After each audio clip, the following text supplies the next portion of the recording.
So, moving on to the next example with solving exponentials with logs. These ones are a little bit trickier, mainly because the formatting is different. This is example 16 from the book. We have the first one, a with 2 times 3 to the x power equals 5 times 2 to the x power. So we're still going to use logarithms on these to solve them because I cannot create bases that are the same. So let's start off with taking the log to both sides. And because it's two pieces, we're going to put parentheses around it.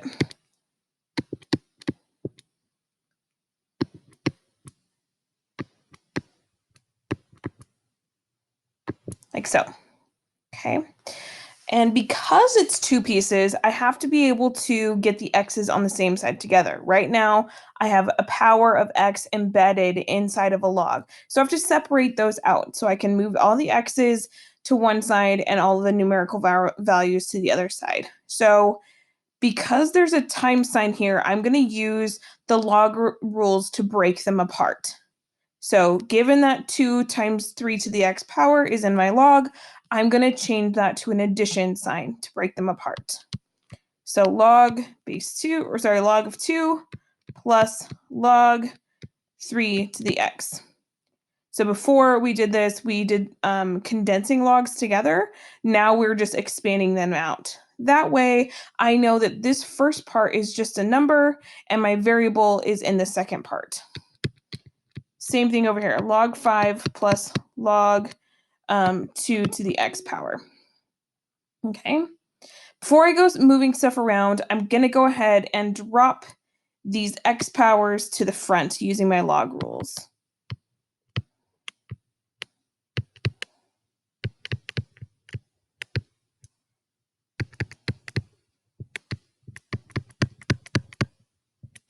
Okay. Now what we have to do is shift some stuff around.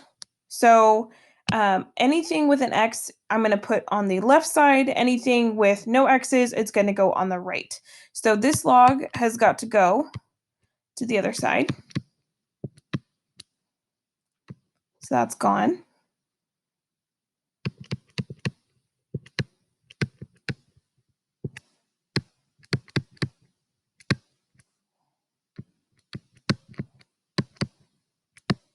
Okay, now this x has got to go with the other one on the left.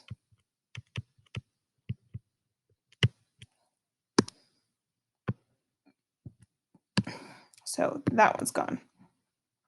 Now I have it organized where my variables are on the left side and my numerical values are on the right.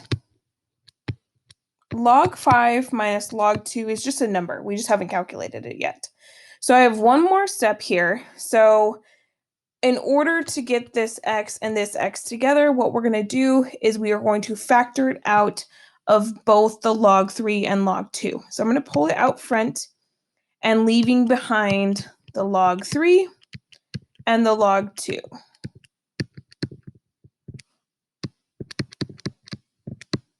Okay.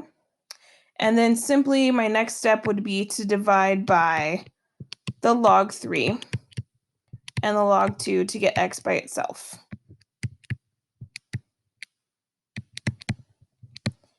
Okay, so those are going to need some parentheses when you go and plug it in. And let's go ahead and see what we get.